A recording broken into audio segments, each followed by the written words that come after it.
Bonjour à toutes et à tous et bienvenue dans cette nouvelle vidéo. Aujourd'hui, on va parler des parutions éditoriales de février qui me font envie, qui me font très envie et d'ailleurs j'ai déjà craqué, tout simplement parce que c'est la troisième fois que je tourne cette vidéo qui était prévue pour mercredi, le mercredi 5, et suite à des petits problèmes de son qui se sont révélés plus graves que prévu, eh bien je la refais ce soir et on est le 7. Donc j'ai eu le temps déjà de faire quelques petites trouvailles, d'oublier complètement de me maîtriser. Donc on attaque tout de suite. Je précise juste que je réalise cette vidéo à partir donc de la timeline que je réalise tous les mois pour le blog. Le lien pour y accéder sera en description si vous voulez comme ça y accéder sur un temps plus libre, sans dépendre du tout de moi. Voilà, vous pouvez y accéder pour une durée complètement indéterminée. Donc voilà. Et comme vous pouvez le voir, donc elle est composée de la couverture, du titre de l'auteur, de la date de sortie, bien sûr, du résumé que j'ai pu trouver. Et sous la couverture, vous avez le copyright avec l'éditeur. Donc normalement, si vous avez besoin d'une info, vous la trouvez ici. Bien sûr, vous n'avez pas l'ISBN, vous n'avez pas le nombre de pages, etc., ni le prix. Mais ça vous permet d'avoir un contenu en même temps que moi, je vous explique pourquoi il m'intéresse. Donc voilà, je trouve ça plutôt sympa, ça évite de lire les résumés et on peut aller un petit peu plus vite. J'espère aller un petit peu plus vite que sur les deux précédentes versions que j'avais préparées. Alors le 5 février est paru La Pili et le tissu fleuri de Fu Wenzheng. Alors Fu Wenzheng, c'est une jeune auteure, jeune illustratrice chinoise, et cet album qui paraît donc chez Bayard Jeunesse est son premier traduit en France.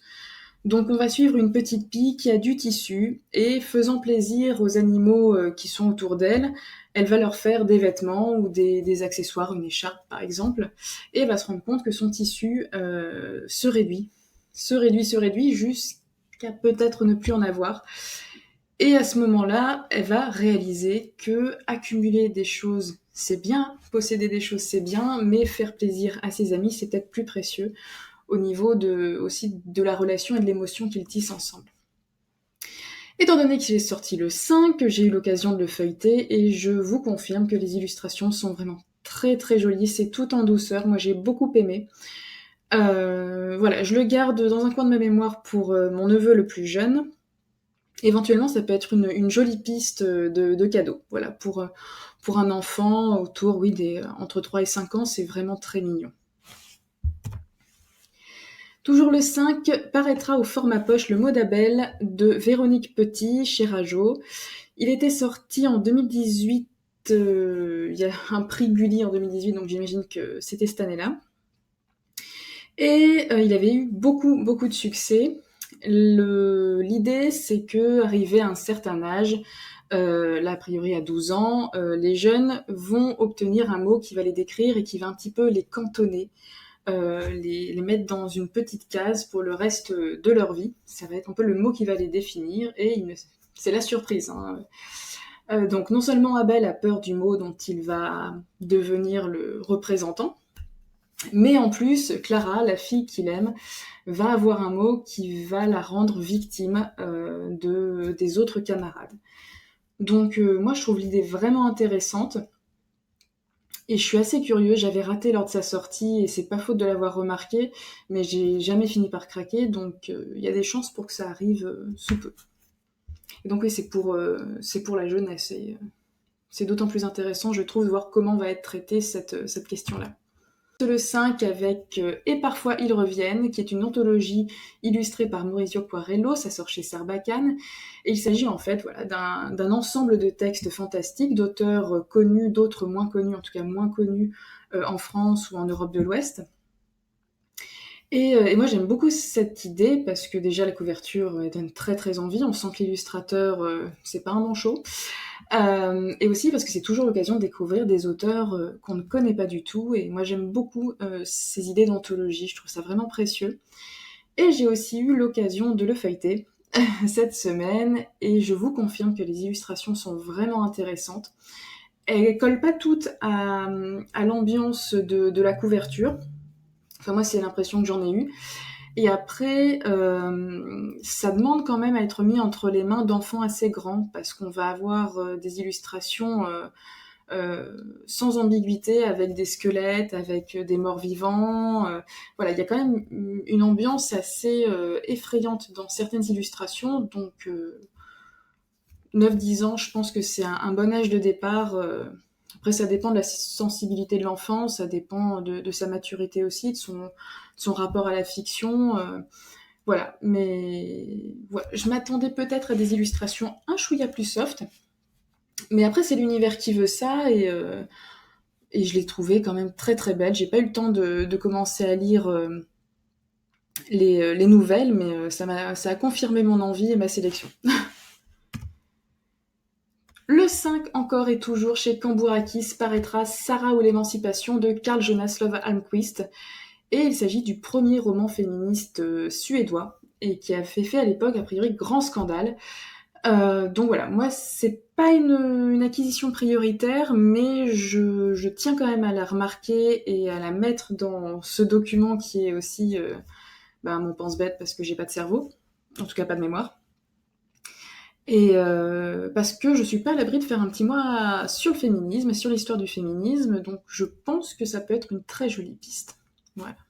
Et puis c'est intéressant, je trouve, de voir ce qui peut paraître dans d'autres sociétés, dans d'autres pays, au 19e siècle. Voilà, je trouve ça assez intéressant. Le 5 février, encore, sortira Cosmétique du chaos d'Expédité, je sais pas comment ça se dit, je le tente comme ça, chez Actes Sud. Et là, on est sur un roman d'anticipation, un très très court roman d'anticipation. Je l'ai acheté hier et je l'ai lu hier. Enfin, je l'ai fini ce matin dans le bus. Donc je crois que l'image se met complètement à l'envers. Voilà, je sais pas pourquoi. Quand j'utilise le plugin pour filmer comme ça se met à l'envers. Et donc c'est un roman d'anticipation qui va nous parler d'une femme qui... je fais juste l'idée principale, hein, le reste sera dans un point lecture. Mais une femme qui va être contrainte de faire de la chirurgie esthétique parce qu'elle ne retrouve pas de travail, et que voilà, c'est devenu un passage obligé. Quand on ne trouve pas de travail, eh bien, on va jouer un petit peu sur le physique pour être un petit peu plus séduisant pour les employeurs. Voilà. Moi, ça m'a donné envie. Je ne vous donne pas mon avis, si ce n'est que moi, je vous invite à le feuilleter, à prendre différents passages du livre et à lire des extraits, ce que j'ai pas fait du tout. Et j'étais très très surprise par le style, vraiment, je ne m'attendais pas du tout à ça, je m'attendais vraiment à un récit qui se déroule de façon assez classique, assez traditionnelle. On n'est pas du tout dans du traditionnel, c'est très intéressant, donc je n'en dis pas plus pour le moment, mais si ça vous intéresse, lisez quelques extraits pour vous rendre compte, pour prendre la température sur le style d'écriture. Le 5 toujours sortira Louisiane de Fabienne Canor chez Rivage. Alors là, on va être sur un roman qui va nous faire aborder des questions de racisme aux États-Unis, en particulier à la Nouvelle-Orléans, dans un contexte de post-ouragan Katrina. Donc je ne connais pas du tout l'auteur, mais en me renseignant un petit peu, parce que l'éditeur faisait référence à un précédent roman, Humus, il me semble, je me suis rendu compte qu'elle était quand même bien positionnée sur les questions de racisme et de ségrégation aux États-Unis, donc c'est vraiment une piste qui m'intéresse très fortement. Je ne sais pas si je vais commencer par celui-ci ou si j'aurai l'occasion d'en croiser un autre avant, mais ça a l'air pas mal. Et on est aussi sur une disparition. Un jeune homme a perdu la trace, elle n'a plus de nouvelles de son oncle, et il va essayer de le retrouver. C'est ce qui l'amène à la Nouvelle-Orléans. Et voilà, je pense qu'il y a plein de choses qui vont se construire. Donc il y a quand même un mystère qui va accompagner le récit. Moi, ça m'intéresse toujours. On retourne avec Cambourakis, toujours le 5 paraîtra Eleni ou personne de Réa Galanaki. Et on est aussi sur une parution féministe parce que ça va être le portrait, la description de la vie de la peintre Eleni Altamura Boukouna, qui était une femme grecque qui a voulu s'épanouir dans la peinture au XIXe siècle, sauf que il était interdit aux femmes d'accéder aux cours de peinture, et en l'occurrence en Italie. Et donc elle va s'habiller en homme pour pouvoir suivre les cours, et ça c'est une porte d'entrée si j'ai bien compris. Et ensuite on va suivre le déroulé de sa vie et certaines épreuves qu'elle devra affronter. Donc c'est pareil, c'est pas une priorité, mais j'ai besoin de la noter quelque part.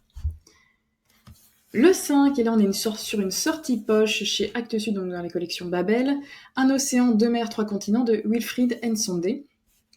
Et c'est une parution que j'avais bien remarquée et pour laquelle, pareil, je n'ai jamais craqué, je le regrette encore. Donc il va vraiment falloir que je le lise. Donc c'est un roman qui a eu beaucoup de prix littéraires, et là on va se situer au XVIIe siècle, et on va croiser la traite négrière, on va croiser vraiment le racisme de l'époque, les mœurs de l'époque. Et voilà, ça c'est.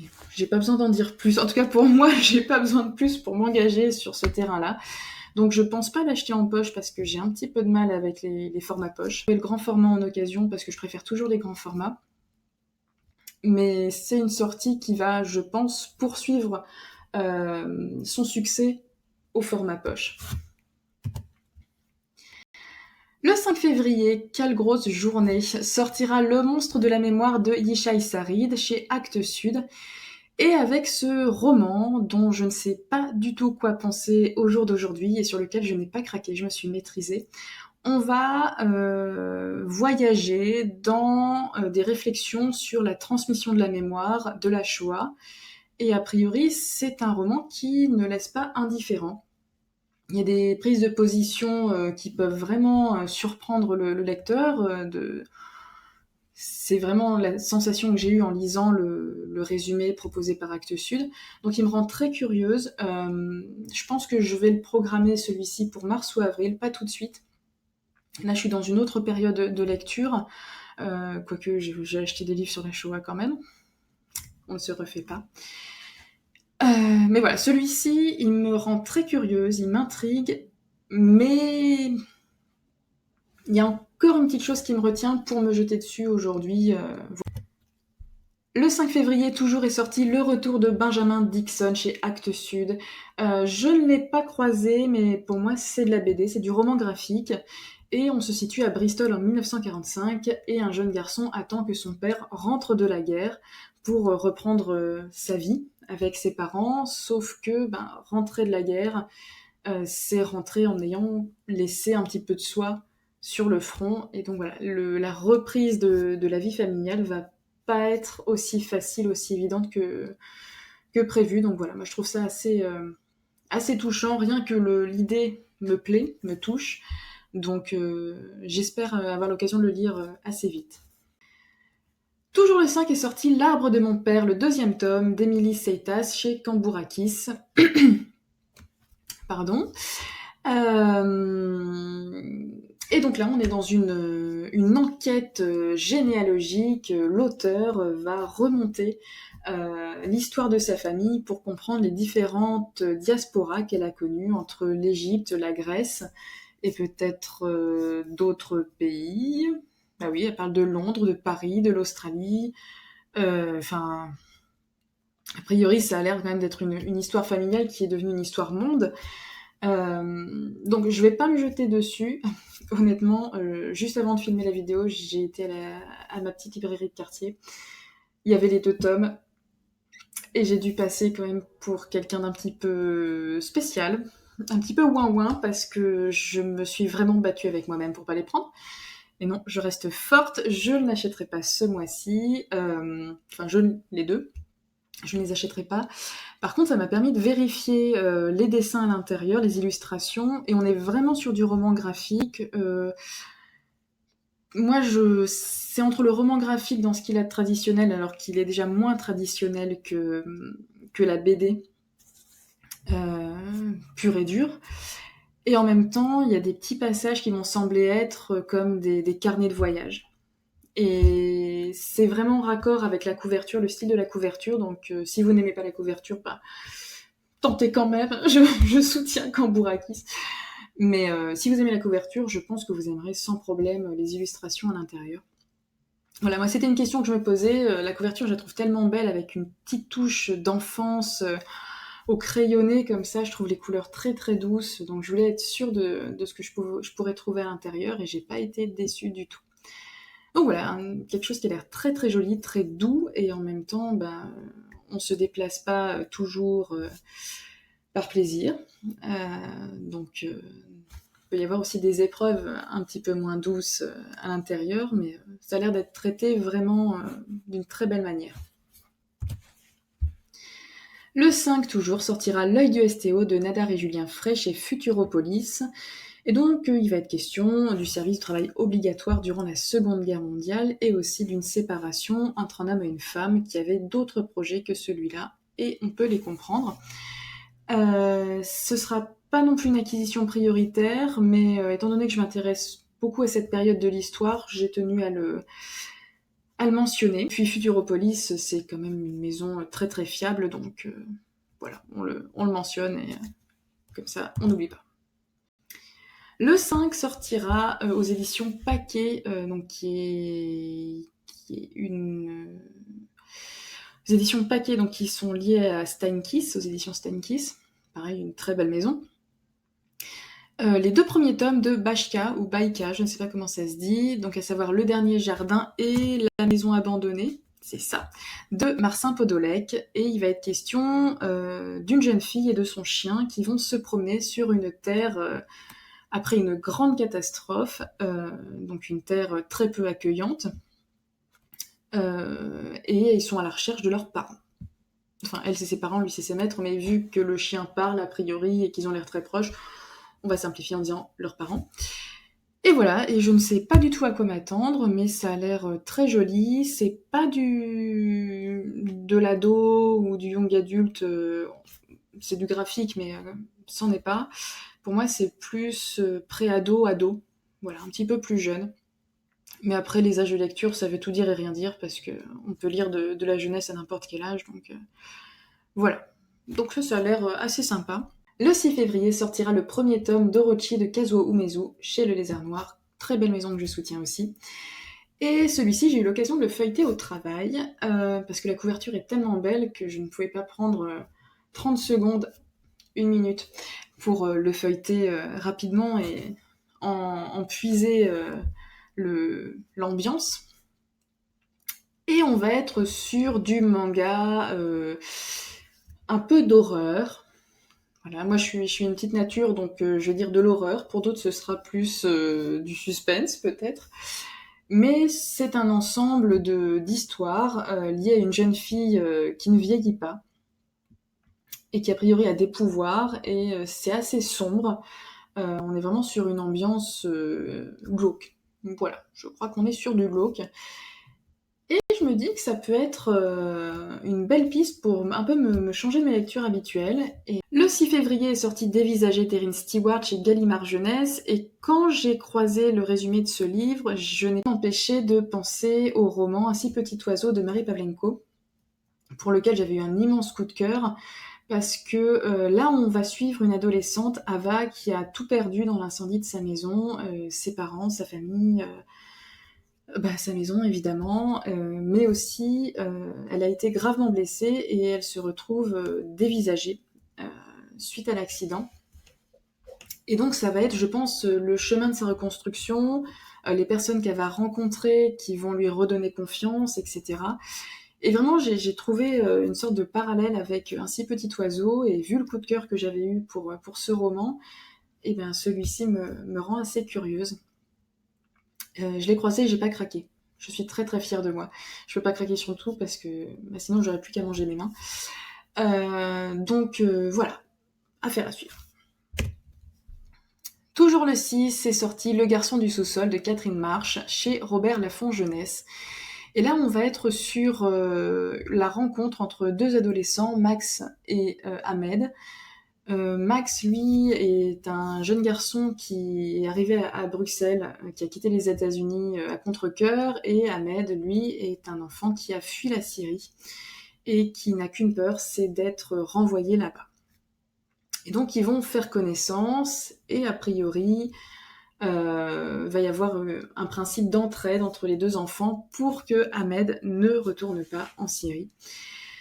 Je sais pas du tout à quoi m'attendre. J'apprécie beaucoup que ce genre de sujet soit adressé aux enfants. Et en même temps, j'ai parfois peur de certains pièges. Donc je sais pas. Il me rend curieuse et en même temps, ce sera pas une priorité voilà, dans l'année. Mais pas avec plus d'urgence que ça, je pense pas. Après, ça dépendra. Si je lis vraiment de très très bons retours, oui, il y a des chances pour que je craque plus vite.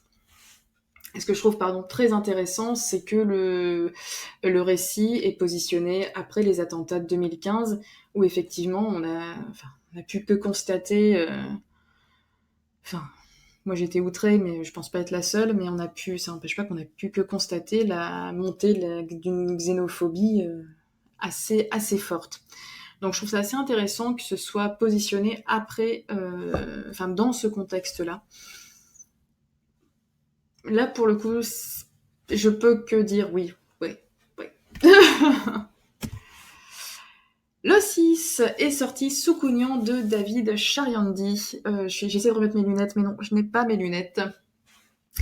David Chariandi, c'est un auteur canadien. Si j'ai bien compris, c'est l'un des auteurs canadiens les plus connus en France. C'est pas ma spécialité, les auteurs canadiens. Mais c'est un auteur qui écrit beaucoup sur les questions de racisme au quotidien. Il s'appelle le racisme ordinaire, ce qui me fait littéralement froid dans le dos. Et donc, de David Chariandi, j'avais déjà 33 tours que j'ai là, qui étaient déjà consacrés à des idées de violence et de racisme. Donc, il va être à l'envers, mais il ressemble plus ou moins à ça dans la vraie vie. Et donc là, j'ai trouvé Soukounian, je l'ai près de moi, sauf que j'avais pas capté qu'il était au format poche. Et c'est vrai que j'aime pas trop lire des poches. Mais il sera lu quand même, hein. On va pas... Ah non, il sera lu quand même, y a pas de souci. Voilà. Et donc Soukounian, c'est l'histoire d'un homme qui, après 2 ans ou 3 ans sans aller voir sa mère, se décide quand même aller lui faire une petite visite. Et là, il va constater qu'elle perd complètement la mémoire et il va se mettre en quête de ses souvenirs pour les recueillir et qu'ils ne se perdent pas définitivement. Et parmi ses souvenirs, parmi ses tranches de vie, elle va parler du racisme notamment qu'elle a subi. Voilà. Pour moi, c'est vraiment ce qui me fait pencher dans le « oui, j'achète ». Le 6 février, et j'ai craqué aussi, est paru La traversée de Montparnasse de Nimrod. Chez Gallimard, Nimrod, ça fait des mois et des mois et des mois, des années même peut-être, que j'hésite à le lire, notamment parce qu'il a pas mal fait d'apparitions aux éditions de Bruno Doucet, que j'aime beaucoup.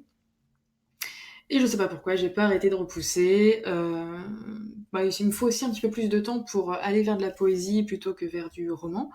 C'est vrai, j'avoue. Mais bref, là, celui-ci m'a donné immensément envie, tellement envie, que je l'ai acheté dès sa parution. Et il est question d'un homme, comment s'appelle-t-il, Kwasi ? D'un homme, voilà, qui vit sa vie, qui a sa vie, qui a son travail, qui a ses amis, qui vit sa vie. Et un jour, l'un de ses amis, l'un de ses proches, l'air de rien, sans prévenir, va lui sortir, en gros, que oui, on t'aime bien, mais oublie pas quand même que t'es pas blanc. Aïe, aïe, aïe, aïe. Et donc, moi j'ai trouvé ça tellement violent que, la quatrième de couverture m'a déjà vachement secouée. Donc j'avais très très envie de le découvrir et c'était l'occasion enfin de lire La plume de Nimrod, parce qu'il est vraiment temps que je le fasse. Et voilà, et je l'ai. Et il est pas gros, hein, franchement, si vous hésitez, que vous avez peur, n'ayez pas peur, il est très très court, il fait 110 pages. Donc c'est vraiment un roman qu'on peut savourer. Voilà, moi j'aime bien les petits romans, je ne vous cache pas. Si vous passez ici et que vous avez peur des pavés, je propose rarement des pavés. Parce qu'ils me font un petit peu peur aussi. Enfin, j'essaie de dépasser ça, mais je suis tellement un papillon que j'adore les petits romans. J'aime pouvoir changer d'univers très très vite. Enfin, très vite. Souvent. Et donc voilà, celui-ci, il est prévu pour ce soir. Voilà, celui-ci, c'est ce soir, c'est pas demain, c'est pas après-demain, c'est ce soir. Ça, plus jamais à part. Voilà, donc on est encore sur une thématique de racisme. Il y a beaucoup de choses sur ce sujet qui sont sorties ce mois-ci. Moi, j'ai un fonds spécialisé un fonds dans ma bibliothèque spécialisé dans plusieurs sujets. Le racisme en fait partie, donc là, il y a quelques livres qui sont rentrés. Toujours le 6, c'est sorti Mémoire d'une fleur de Jacques Pimpano chez Piquier. Et là, on va être sur un portrait de femme durant la dynastie Tang, donc qui était entre le 7e et le 10e siècle. Et c'était une courtisane qui a un petit peu bousculé les mœurs de l'époque, autant sur ses talents érotiques que sur ses capacités à assumer, à tout assumer, sa capacité à se vivre, elle, dans un monde a priori où c'était pas évident, je veux bien le croire, c'est déjà pas évident aujourd'hui, et qui était vraiment a priori une femme d'exception. Donc voilà, je lis assez peu de littérature qui parle d'Asie ou d'auteurs asiatiques. Et voilà, donc j'essaie de me faire un petit peu violence, et celui-ci m'a beaucoup séduit dans son idée, parce qu'on est face à voilà, une femme d'exception sur une période que je connais pas du tout. Alors déjà, cette période-là, en Europe, je la connais pas. Je suis vraiment plus histoire contemporaine que ça. Et voilà, c'est juste très curieuse. Un petit ovni dans ma sélection. Le 6 février est sorti Le fil de nos vies brisées de Cécile Aignan chez Point, donc on est sur un format poche. Le livre était sorti l'an dernier, il a reçu de très très beaux prix comme vous pouvez voir sur la couverture. Et là on va être sur des témoignages, sur des tranches de vie liées à la guerre, à Alep, et à des hommes et des femmes qui ont pris le chemin de l'exil. Voilà, moi je trouve que ce sont des témoignages vraiment nécessaires, parce que l'accueil, il est quand même pas vraiment là. On revient sur de la littérature asiatique avec Ma très chère grande sœur de Gong Ji-young chez Piquier, qui est sorti le 6 février. Et ici, on va être, si je dis pas de bêtises, sur de la littérature coréenne. Et nous allons suivre une petite fille qui fuit sa famille, auprès de laquelle elle est maltraitée et affamée, et elle va se réfugier chez des voisins ou dans une autre famille qu'elle connaît et où elle se sent en sécurité. Et en fait, on va se rendre compte qu'elle aura toujours une place un petit peu singulière, qu'elle sera un petit peu utilisée, que ce sera un petit peu la petite bonne. Et cette place lui est réservée parce qu'elle est différente, elle ne vient pas du même milieu social, etc. Et on va se rendre compte un petit peu de petites choses vicieuses, gênantes comme ça. Et a priori, ça a l'air d'être un personnage extrêmement solaire, extrêmement positif, un personnage qui fait vraiment face à l'adversité avec beaucoup de courage. Donc je me dis que ça peut être un très beau roman, avec des aspects difficiles, mais des aspects aussi très humains et admirables. Donc voilà, il me rend très curieuse. Est sorti en poche ce 6 février, J'ai cru qu'ils enlevaient toute trace de toi de Yohann Smadja chez Pocket. C'était un roman qui était sorti l'année dernière, notamment à l'occasion des 25 ans, des commémorations des 25 ans du génocide des Tutsis au Rwanda. Et c'est un roman que j'avais vraiment salué à sa sortie, il m'avait énormément bouleversée. Donc si vous voulez lire sur ce sujet, je vais pas trop m'étendre parce que c'est pas le moment de faire un point lecture. Il y a une chronique sur mon blog, d'autres personnes ont fait des chroniques sur ce roman. J'ai eu l'impression qu'on était nombreux à être assez convaincus, et voilà, si vous voulez lire sur le sujet, n'hésitez pas à aller vers celui-ci. Voilà, moi je le note pour appuyer ma très belle surprise de l'an dernier. Le 6 février toujours sortira Le livre des départs de Velibor Čolić chez Gallimard. Alors on va être ici dans une littérature d'un auteur bosniaque qui a fui son pays, qui a fui son pays et qui a déjà écrit plusieurs livres à propos de l'exil. Donc celui-ci m'intéresse beaucoup, mais je vais faire le choix de commencer par des livres précédents de l'auteur. Déjà parce que c'est plus facile à trouver d'occasion, bien sûr, pas folle la guêpe, mais aussi parce que j'ai envie peut-être de voir l'évolution de la façon dont il va parler de l'exil. Donc voilà, mais ça m'a l'air d'être vraiment... J'ai programmé l'approche de cet auteur parce que ça m'a l'air très beau et avec des choix de narration vraiment intéressants.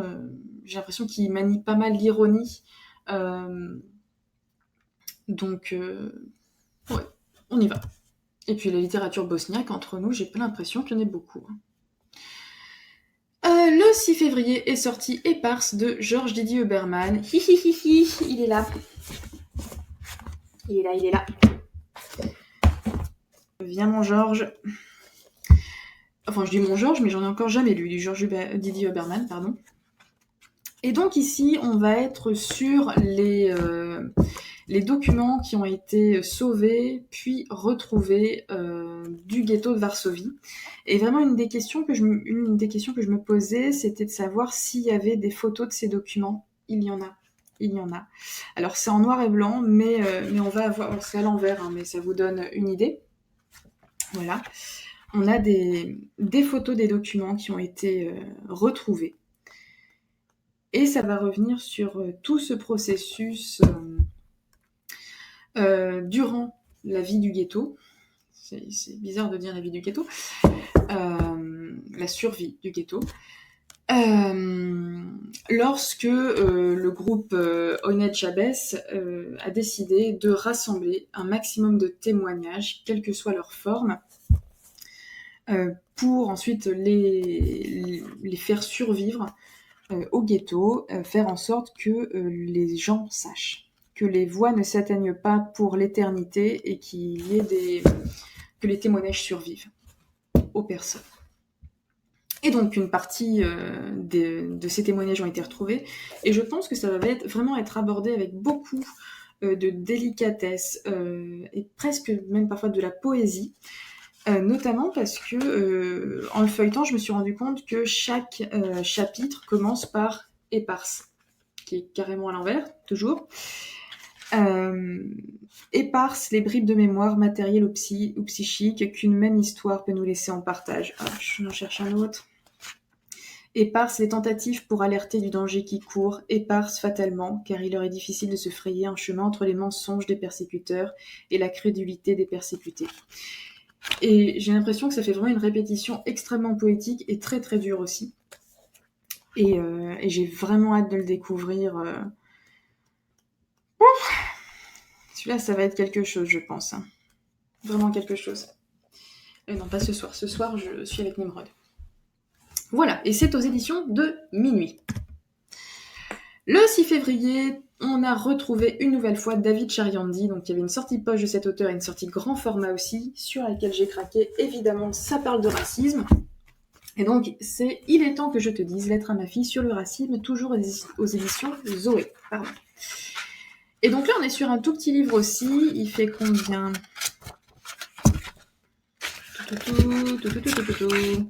Il fait 111 pages. 111 pages. Oh là là, vivement que je puisse le lire. Et on va être sur le témoignage de l'auteur et il va dire à sa fille les faits de racisme qu'il a vécu. Et moi, je trouve ça toujours très beau comme démarche littéraire d'écrire à un enfant ou son enfant. Parce que c'est toujours, je trouve, plein de bienveillance. C'est une façon de perdre un petit peu la colère liée à un sujet et plutôt de passer en mode je te dis les choses pour te protéger, pour que tu te prépares, pour que tu saches comment réagir, pour que tu sois pas étonné, pour que tu tombes pas de haut. Ça existe, mais les choses peuvent changer, on peut faire avancer les choses. Et c'est vraiment un ton, un positionnement que j'aime beaucoup, donc j'espère que ce sera vraiment le cas. En tout cas, de ce qu'on peut en lire, on n'est pas du tout dans quelque chose de violent et de hargneux. Et en plus, l'éditeur présente ce texte comme la continuité des œuvres de James Baldwin. Donc voilà, je crois que j'ai tout dit. Le 6 février est sorti en format poche Le Chant des Revenants de Jasmine Ward. chez 10-18, et ça avait été un très très beau roman de l'année 2019. Je sais plus si je l'avais mis en coup de cœur ou pas. En tout cas, dans ma tête, j'ai des souvenirs d'une lecture incroyable. Bon, il y avait des petits passages mystiques que j'avais un petit peu moins compris, mais une superbe lecture, avec une plume impressionnante. Et d'ailleurs, de Jasmine Ward, est-ce que je l'ai par là? Non, je ne l'ai pas. Non, je confirme, je me suis offert Les Moissons funèbres, dans lequel il est également question de racisme, mais c'est un texte beaucoup plus intime, parce que autant Le Chant des Revenants, on va être sur la fiction, Les Moissons funèbres, on est vraiment sur des événements qu'a vécu l'auteur, des événements extrêmement traumatisants. Donc voilà. Mais avec cet auteur-là, on approche la violence aux États-Unis, on approche des cercles vicieux, en fait, des cercles vicieux qui trouvent aussi leur source dans le racisme. Et moi, j'ai trouvé ce roman dingue. Dingue. Voilà, je peux rien dire de plus. Vous pouvez lire des avis, il y en a un certain nombre qui sont sortis en 2019. Vous pourrez trouver très facilement des retours si ça vous intéresse. J'ai trouvé, et il est sorti le 6, L'invité du miroir d'Atik Raimi. Il est là. Et on va être ici sur des textes que le Rwanda a inspiré à l'auteur, qui est aussi réalisateur, et qui a adapté, le roman Notre-Dame du Nil, écrit par Scholastic Mukasonga, paru chez Gallimard aussi d'ailleurs, il y a quelques années maintenant. Et donc c'est une histoire qui se passe au Rwanda, en sachant que cet auteur aborde très souvent, de façon plus ou moins directe, la question du génocide. Et donc pour la réalisation du film, Atik Raimi forcément a été au Rwanda, et ce sont des pensées, des impressions, des sensations qu'il a ressenties là-bas, et notamment en lien avec son film, avec le sujet de son film, ou je pense également par rapport au pays tel qu'il est aujourd'hui, parce que c'est un très très beau pays. Contrairement à ce qu'on croit, c'est un pays en plus très très vert. Donc voilà. Et hop, j'en profite. Hop, ce sera toujours pas à l'endroit, mais vous avez des croquis aussi à l'intérieur. Donc on est vraiment sur cette impression de prise sur le vif, des pensées, un petit carnet de voyage, des notes. Là, par exemple, je trouve ça magnifique. Enfin, magnifique, je trouve ça très, très sensible, dans le beau sens du terme. Mais il y a le mot génocide écrit dans je ne sais pas combien de langues, mais plusieurs dizaines en tout cas. Et c'est... voilà, moi, c'est le genre de choses qui peut m'arrêter comme ça sur une double page. Ah ouais. Donc voilà, ça va être un petit moment à passer, mais je pense que ce sera écrit avec énormément de délicatesse. Le 6 février est sorti Recensement. Poup, où es-tu? Où es-tu? Tu es là. Et c'est un livre qui fait du bien. Dans tous mes livres sur le racisme, sur les génocides, c'est bien aussi de prendre la route et de penser à autre chose. Et c'est un livre que j'ai un peu acheté sur un coup de tête parce que je l'ai croisé au travail. Donc j'ai mis à jour mon document. Je remets mes lunettes. Ah, c'est pas beau l'éthique, hein, et les tocs. C'est un roman qui va nous parler d'un homme qui découvre qu'il est malade, gravement malade, qu'il n'a plus que quelques mois à vivre, et il va partir avec son fils sur la route, son fils étant atteint de trisomie 21. Il va partir sur la route et se mettre agent de recensement. Et en fait, il va rencontrer plein de personnes qui ont des parcours plus ou moins cabossés. Et voilà, et c'est un petit peu le rendu de toutes ces rencontres avec, a priori, une grosse couche d'humanité, de respect, de diversité, et de respect de diversité.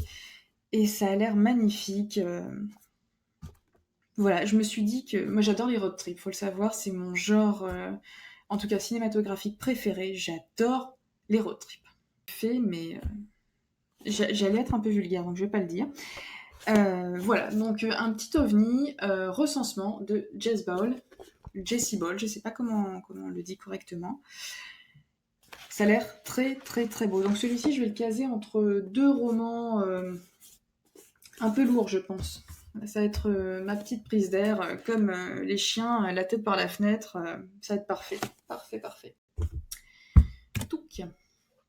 Le 6 février est sorti un autre livre qui nous parle de racisme. Où es-tu, Claudia? Claudia, elle est là. J'ai complètement craqué. Je ne l'avais pas repéré non plus. Et en fait, je l'ai croisé au travail aussi. Je n'ai pas un travail très économique, hein, je vous l'accorde. Et on va être sur la question de la violence, des violences racistes aux États-Unis.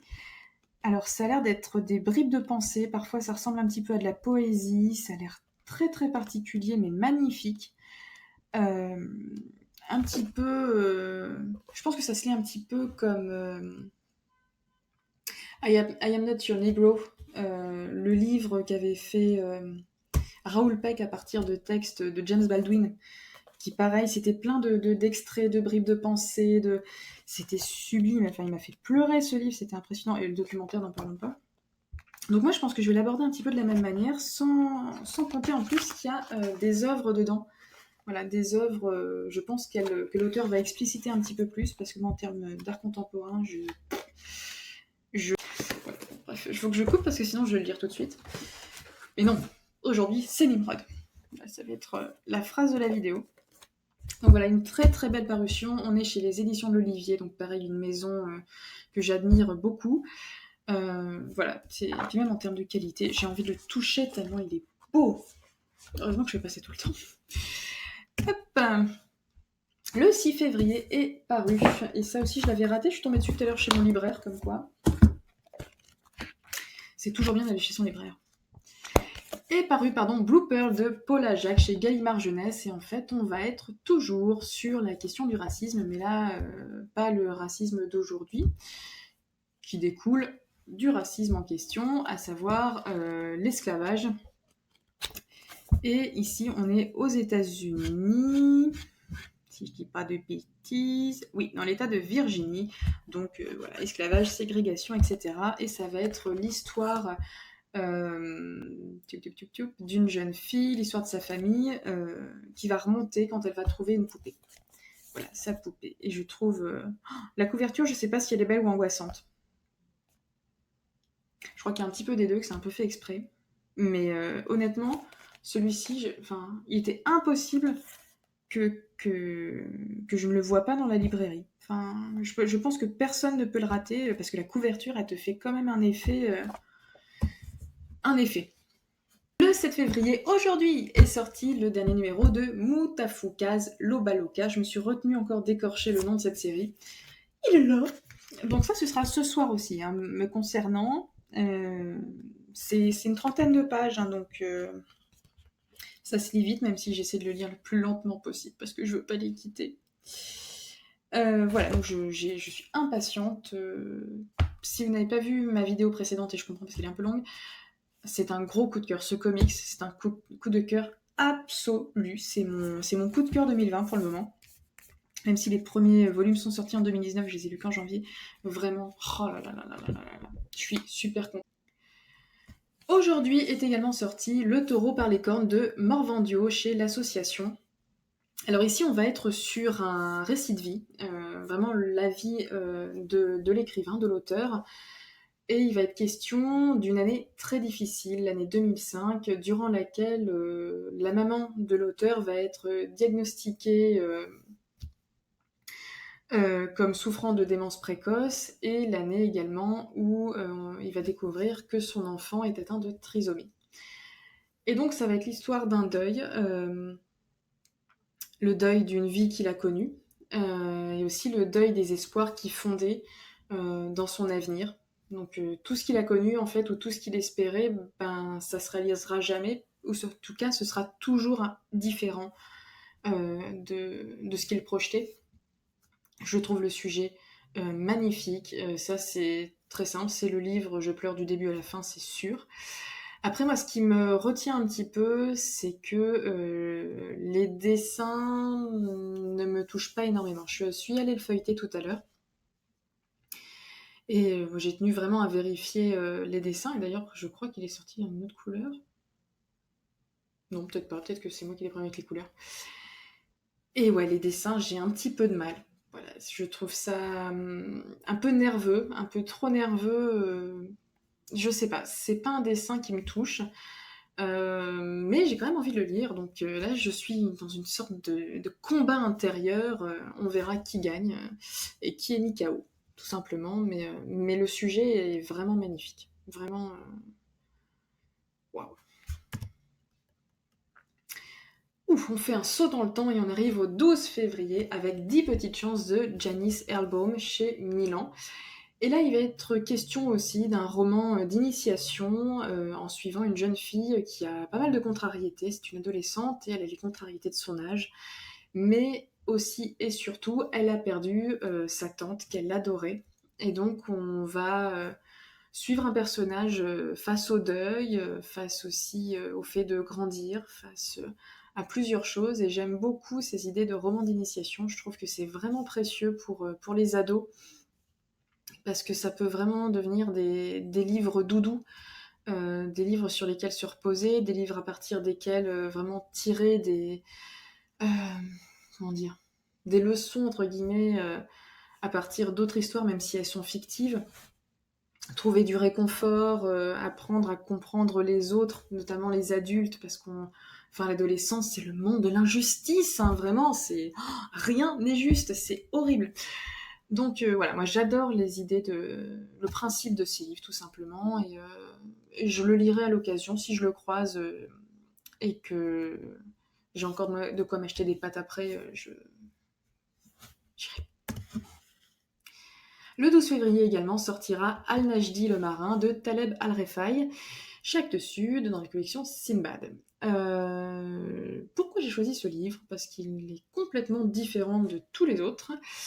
Tout simplement parce que j'ai envie de me mettre davantage à la littérature arabe, qui est une littérature extrêmement riche et finalement qu'on met assez peu en avant. Donc j'ai envie de changer ça. Un petit peu comme avec la littérature bosniaque. Voilà. Et donc on va suivre un marin qui en 1979 a disparu avec son bateau et ça a vraiment marqué le Koweït, oui, parce qu'on va être sur un auteur du Koweït. Alors, je ne sais pas si on dit koweïtien ou koweïtien. Et donc voilà, c'est a priori très rare qu'il y ait des romans maritimes dans la littérature koweïtienne. Koweïtienne, ah, ça me travaille. Hein. Et donc je trouve ça encore plus intéressant. Et c'est vrai que cet auteur, je suis allée voir, je crois qu'il y a 3 livres qui ont été traduits et publiés chez Actes Sud de cet auteur. Et c'est un auteur qui s'intéresse à beaucoup de questions de société liées à son pays. Donc bah, moi, ça me séduit, tout simplement. Et c'est vrai que je lis très très peu de récits et de romans liés à la mer, par quelques fois avec Hubert Mingarelli. Super. Le 12 février sortira Le Monde dans 5 mètres carrés de Valentine Cuny-Le-Calais chez Stock. Et ici, on va être sur le système pénitentiaire aux États-Unis, et notamment en lien avec la peine de mort. Voilà, et en fait, l'auteur raconte une histoire vraie, une histoire qu'elle a vécue, car elle a échangé pendant plusieurs années, si je dis pas de bêtises, en plusieurs mois, avec un condamné à mort hein, qui s'appelle Ronaldo McGuirks, il a 28 ans, et donc elle va échanger des lettres par le biais d'une association avec cet homme, et ils vont créer comme ça une relation épistolaire amicale, et à l'occasion d'un échange universitaire, elle va pouvoir aller à Chicago et elle va pouvoir rendre visite à Ronaldo, le voir et parler comme ça de vive voix, et j'imagine l'émotion que ça a dû être. Et la question, c'est pas de savoir si Ronaldo McGuire, s'il est coupable ou pas, la question n'est pas du tout là, et je trouve ça remarquable dans le traitement du récit. La question, c'est la peine de mort. Voilà, tout simplement, et moi je trouve ça admirable. Donc il m'intéresse, forcément. Le 12 février sortira également Accouche de Justine Saint-Lô et Fleur Godard chez Marabule. Et là, il va être question d'histoire autour de l'accouchement, d'informations autour de l'accouchement, d'anecdotes, de mauvais moments qui auraient pu bien mieux se passer. Il est question de plein de choses autour de l'accouchement, parce qu'encore aujourd'hui, les femmes ne sont pas informées de tout, ou les couples ne sont pas informés de tout. Et ce moment qui devrait être quand même un moment d'accomplissement de quelque chose, d'un projet, ou si c'était un accident, en tout cas que ce soit le début de quelque chose de beau, et parfois traumatisant, très mal vécu. Ce sont des moments qui manquent parfois de respect, selon les personnes qu'on a avec soi à ce moment-là. Donc voilà, pour moi c'est la littérature qui s'engage pour un meilleur respect des femmes et moins de violence obstétrique. Pour le fait d'informer aussi, le droit de savoir, c'est essentiel. Donc voilà, je suis curieuse de voir ce que ça donne. Je suis pas une mordue de la maternité du tout, mais quand les questions sont abordées de cette manière, je trouve ça vraiment, vraiment intéressant et vraiment important. Donc voilà, j'ai hâte de voir ce que ça peut donner. Le 12 février, on reste avec les femmes, avec Joëlle Alessandra et son livre La force des femmes qui paraîtra chez Des Ronds dans l'eau. C'est une maison que j'avais beaucoup admirée pour une parution récente, entre autres parce que j'en ai lu quelques-uns, mais qui était Et pourtant elle danse, qui revenait sur des portraits de femmes aussi qui avaient vécu l'exil, qui étaient arrivées en France et qui nous parlaient de leur histoire, la raison de leur départ, le trajet et leur arrivée et les difficultés sur place. Et donc là, j'espère qu'on va être un petit peu sur la même idée, avec cette dignité, avec ce respect des parcours et de la singularité de chaque personne. Et voilà, j'attends des portraits de femmes diverses. Enfin, je peux même pas les projeter, en fait. J'aime les portraits de femmes, et d'hommes aussi, hein, mais là, en l'occurrence... là, après, il y aura bien sûr une intervention... J'aime ces portraits de femmes comme ça, je les trouve toujours très inspirants. Voilà, je trouve que ça peut faire vraiment des parutions extrêmement humaines. Et je signale que Denis Mukwege intervient aussi dans ce livre. Donc prix Nobel de la paix 2018. Et donc un homme dit l'homme qui répare les femmes. Voilà. Le 12 février sortira Les Anges d'Auschwitz de Stefan Desberg et Emilio van der Zweden chez Paquet. Celui-ci, je l'ai mis parce que je ne savais pas quoi en faire.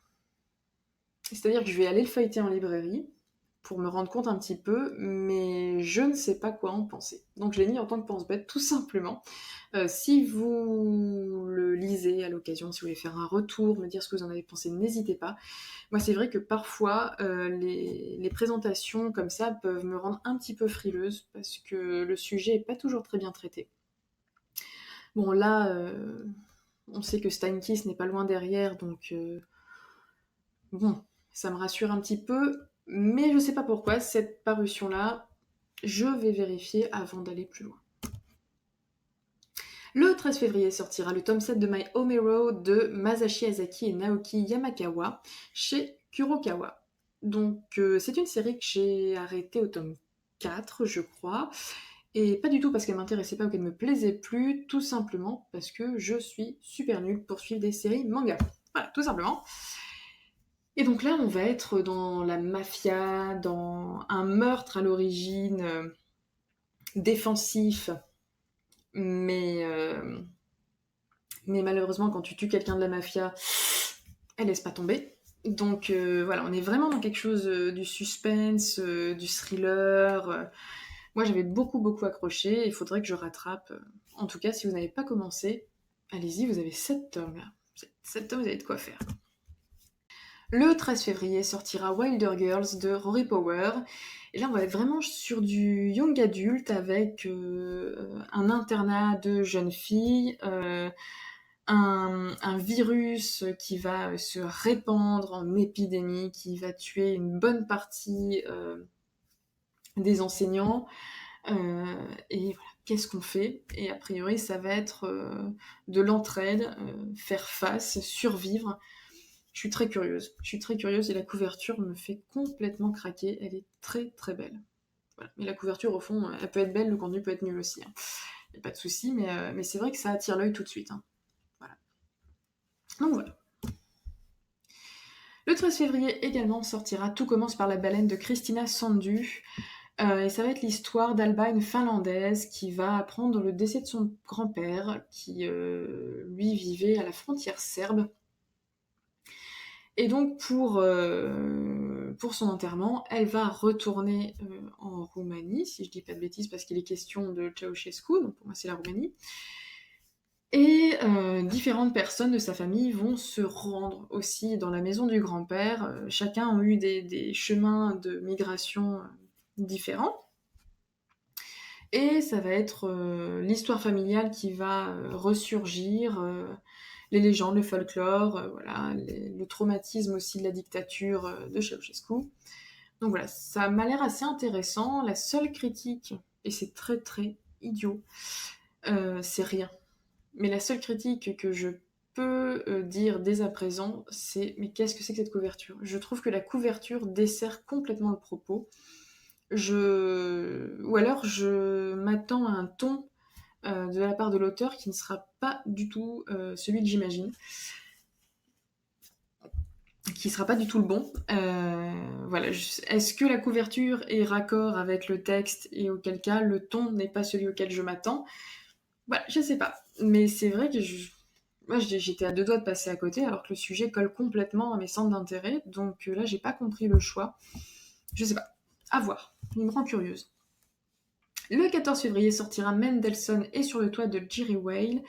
Et là, je vais être plutôt rapide sur ce sujet, parce que je ne sais pas du tout à quoi m'attendre, si ce n'est, comme l'éditeur le dit, un témoignage sur le ghetto de Prague, à partir de documents que l'auteur a pu consulter. Donc voilà, pareil, on est sur une question de mémoire, on est sur la Shoah. Donc voilà, je peux pas en dire plus pour le moment, en sachant qu'en plus l'histoire de ce ghetto, je l'ai pas. Le 19 février sortira un album super mignon qui s'appelle L'arrivée des capybaras d'Alfredo Sodergit chez Didier Jeunesse, et il va être question de petites bêtes qui vont arriver, et des petites bêtes que les autres petites bêtes ne connaissent pas, qu'elles vont mettre de côté. Elles vont essayer de survivre comme elles peuvent, etc., jusqu'au jour où les chasseurs arrivent, et les chasseurs ne font pas de différence. Non, peu importe la couleur, la longueur de ton poil, la taille de tes dents, la taille de tes oreilles, ah bah, tu peux mourir, qui que tu sois. Et donc, on va voir naître de l'entraide et une amitié entre les animaux, j'imagine. Donc ça a l'air très mignon, et la couverture, elle est comme ça. Le 19 février sortira également Meurtre à Atlanta de James Baldwin, dont on parlait tout à l'heure quand il était question de David Chariandi. Tout est lié. Et donc il va être ici question aussi d'un homme accusé, aussi. Je fais du lien avec ma vie dans 5 mètres carrés. Je fais trop de liens. Il va être question d'un homme, Wayne Williams, qui va être accusé non seulement du meurtre de 2 hommes, mais également du meurtre de 28 enfants qui ont été assassinés un petit peu avant et dont l'affaire était absolument pas résolue. Et James Baldwin va étudier, il va vraiment s'intéresser à l'époque, il va enquêter sur ce suspect idéal, sur cette affaire, etc. Et là aussi, on se fout complètement de savoir si cet homme, Wayne Williams, est coupable ou pas, mais c'est vraiment le système judiciaire, c'est les facilités d'accusation, que tu sois noir ou que tu sois blanc, c'est pas du tout pareil. Et voilà, c'est tout ça, c'est les limites de la lutte pour les droits civiques, ça va être le racisme au quotidien qui va être étudié, approché, c'est voilà, toutes ces fissures, ces nervures dans lesquelles le racisme s'engouffre. Et puis c'est James Baldwin. Voilà, j'ai rien à dire de plus, c'est James Baldwin. Donc celui-ci, ouais, j'y vais, celui-ci, il me fera manger des pâtes. Le 19 février sortira également Miss Charity, le premier tome, L'enfance de l'art, de Loïc Clément et Anne Montel, d'après le texte, le livre de Mario de Muraille, et c'est chez Rue de Sèvres. Et ça va être l'histoire d'une petite fille qui est à quelle époque, au 19e siècle, une petite fille qui pourrait très bien faire ce qu'on lui demande, c'est-à-dire être sage, ne pas parler, être mignonne, être bien comme il faut, toujours sans un pli.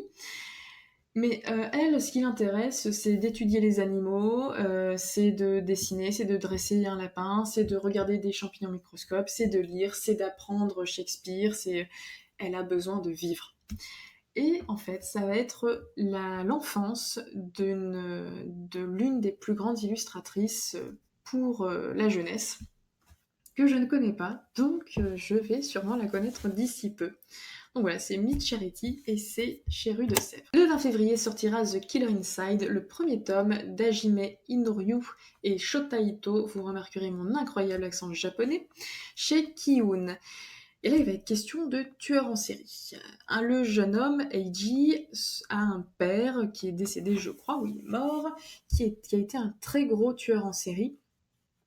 Et alors qu'il rentre à la fac, il va perdre connaissance pendant plusieurs jours et en se réveillant, il n'aura aucun souvenir, mais va découvrir que, entre-temps, une jeune fille a été assassinée à la fac avec le même mode opératoire que son père.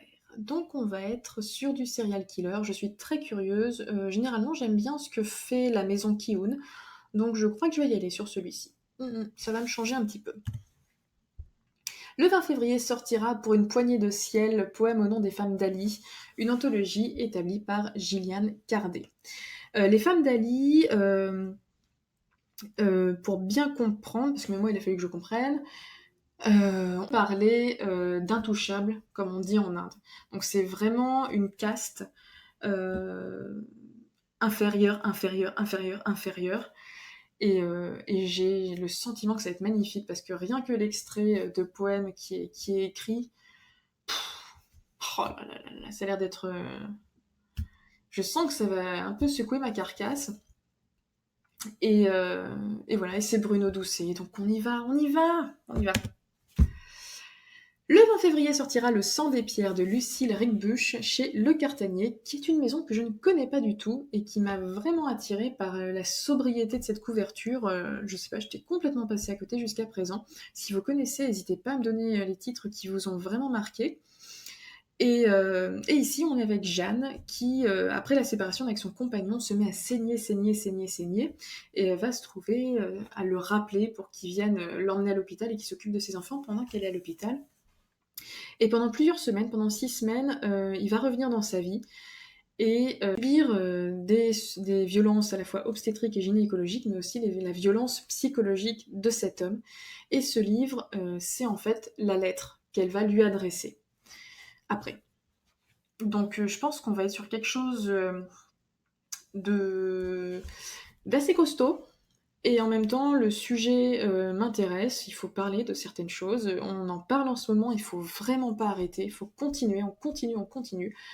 Tant que ça existe, on continue, et c'est l'occasion de découvrir en plus cette maison d'édition qui m'a rendue assez curieuse, donc on y va. Le 21 février, oh que c'est mignon! Le 21 février sortira Allez mémé de Gilles Baume et Amandine Piou chez Amatera. Amatera qui est une très très jolie maison d'édition lyonnaise, moi que je trouve adorable, avec toujours un très très beau travail d'illustration, un travail sur la nature aussi pas mal. Enfin, allez-y, regardez ce qu'ils font, c'est très très beau.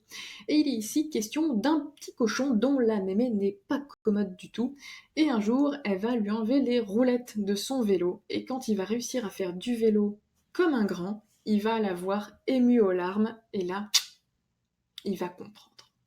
Donc j'ai hâte de comprendre aussi, même si j'ai une petite idée. Et ça a l'air très très beau, et autant je ne connais pas Amandine Piou, autant j'ai lu quelques livres de Gilles Baume, et je trouve qu'il a vraiment une sensibilité qui me touche énormément. Je trouve que c'est magnifique d'avoir des auteurs comme ça pour s'adresser à la jeunesse. Voilà, donc moi je vois un petit cochon, une mémé, un rouge-gorge et Gilles Baume, j'y vais. Le 27 février sortira Le Foulard Rouge de Patrick Faure chez Gallimard et il va être question ici de la guerre d'Espagne, de la résistance, de l'internement dans le camp de Gurs et aussi d'une femme qui hante le narrateur, une femme qui lui écrit des décennies après, 50 ans plus tard, et que le narrateur va retrouver. Mais pour la retrouver, il faut aller sur le territoire de sa mémoire. Il faut retourner à Gurs. Voilà, donc je suis curieuse aussi. On revient voilà, sur la mémoire, sur la guerre, sur l'internement. Mais le point de vue avec la guerre d'Espagne, etc., c'est quelque chose d'un petit peu moins abordé. Donc moi, ça m'intéresse beaucoup. Mais qui est cette femme, tout simplement? Qui est cette femme? Dis-moi, Patrick. Et le 28, enfin, je crois que c'est le dernier. Ouh, c'est le dernier. Le 28 février sortira Le bruit des gens de Nicolas Combes aux éditions Lapin. Et ici, ça va être un livre sur la surdité, sur comment on se positionne dans une société de bruit alors qu'on est sourd et quelles sont les maladresses que les gens ont tendance à faire vis-à-vis des personnes sourdes. Donc, ce genre de livre nous rappelle qu'on a encore des efforts à faire pour arrêter de mettre une partie de la population de côté et ne pas réussir à échanger avec des gens parce qu'ils n'entendent pas, ben c'est vrai que c'est quand même bien con. Voilà, donc merci aux éditions Lapin pour cette parution. Merci à vous d'avoir tenu jusqu'au bout. Je ne sais pas encore combien de temps dure la vidéo, ça va être la surprise. Je m'accroche. Merci beaucoup d'avoir suivi en tout cas cette vidéo consacrée aux parutions de février. J'espère que certains livres auront attiré votre attention. J'espère ne pas avoir dit trop de bêtises. Et si vous en avez repéré d'autres, n'hésitez pas à me dire les livres que vous attendez le plus, ceux peut-être que vous avez déjà lus, peut-être des coups de cœur, peut-être des déceptions. N'hésitez pas à partager vos impressions de lecture et vos attentes. Et moi, je vous dis à très bientôt. Et je vous jure, je fais des efforts pour parler moins. Mais ils sont tellement passionnants, ces livres, c'est difficile de faire moins. Voilà. Merci encore, très très bonne journée, soirée, matinée, nuit. Ciao, à bientôt.